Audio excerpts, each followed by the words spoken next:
The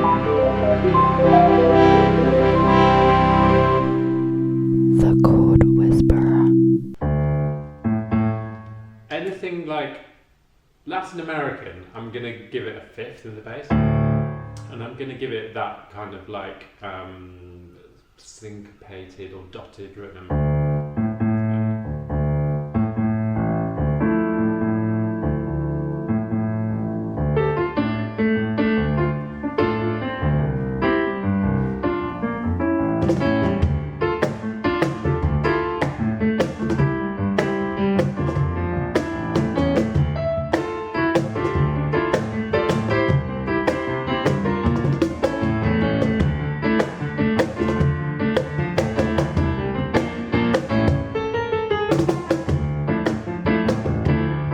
So it gives us enough to start, but I couldn't tell you what genre that is. No, you don't want to hazard a guess.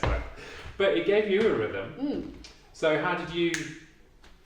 So what's that process? for me, as soon as you said South America, my mind is moving out of any kind of even beat divisions and into something like clave, which is what I jumped straight to there. Because that's the same way that we go 1, 2, 3, 4, 1, 2, 3, 4, 1, 2, 3, 4. Other people are going before they can walk. So yeah, having that, I guess that's just the cultural awareness of if we did the same thing and I played it very four square.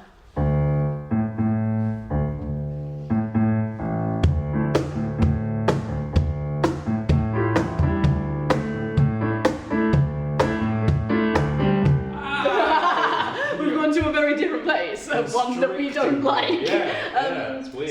So I think it's knowing that we're going to be immediately breaking those divisions up in a, for us, unusual way, an uneven way. Strong one, ding, boom, and the rest of the beats are up very high, as in, the downbeat's really important. And knowing that, I think for me, knowing that this music is likely to be danced to. Knowing the function of the music is really informative for me as a percussionist, because anything that needs to be danced to is I'm going to be very to the fore. I'm going to be playing a lot, and it's going to be very like even. We're not going to be suddenly dropping out in unusual places in this style. True. Yeah.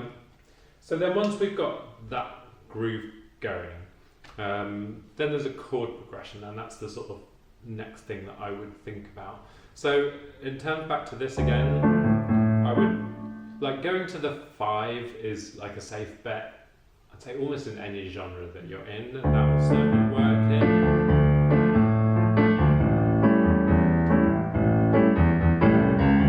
And you can just sit on a 1 and a 5 all day long and you're done.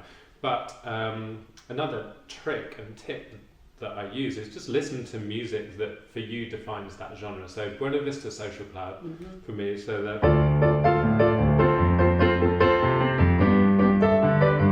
gives me a chord progression that I might not have thought of before. That nice bright 4th. So I can then put that somewhere else in a sort of moodier.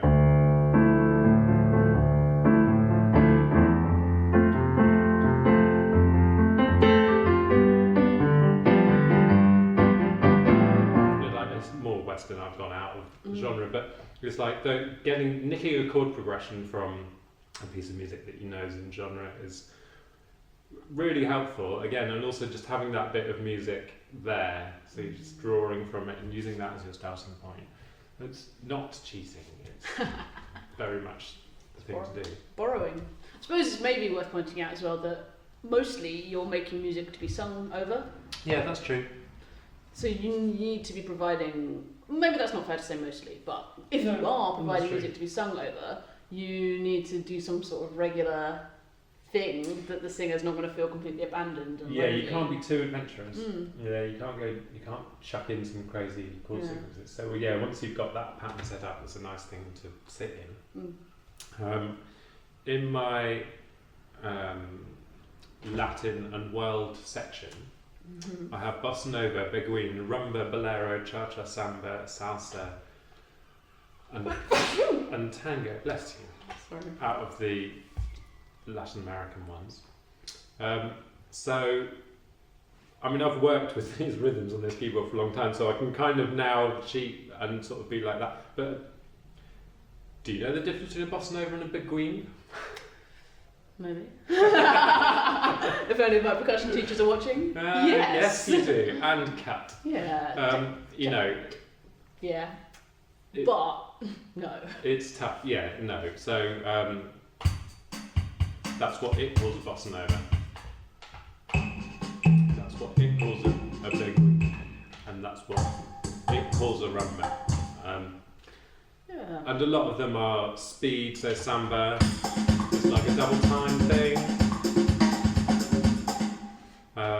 Whereas I would think like a bossa nova is sort of much more chill. Yeah. So there's a few things like that. But in terms of the piano, I'm not doing a great deal different for all of those, to be honest. It's like once I've got that set up, it could be major or minor. And I guess there's another chord progression that I should talk about, which is, I don't know if it's called the Andalusian cadence or something, but it's the one that goes down one note at a time. So you get it in flamenco.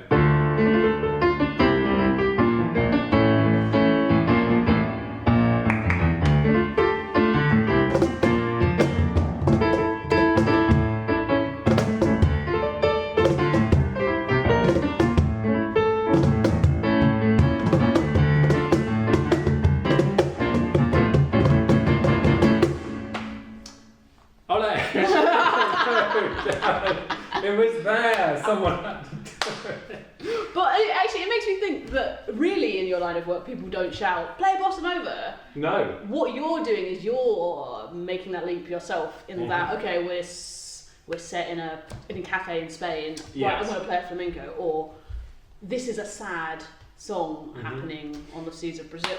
Yes. So what you might play will be informed by knowing these different styles, but also knowing that you want to play quite slowly and quite sensitively. Yeah, that's true. And you don't have to know the genre that you're going to play in before you play. It's like it might just emerge, and it might just be like, quite often you're like, oh, I'm in a really nice whatever it is, whereas you didn't set out with that in mind. No. So again, you're sort of relying on your cultural awareness and your bank of musical knowledge to be like, oh yeah, I can just sort of slip into that. Tango is one that I like to separate out from the others because it's got a straighter,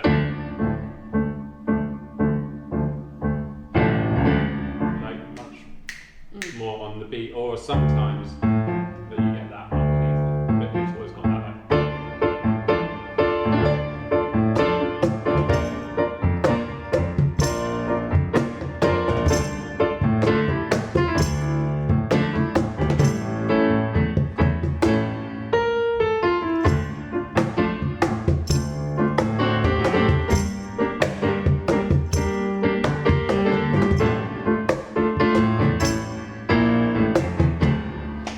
That's got a different feel to me from the others. Like Argentina, that's their like national music, and it's different. It's really, really different.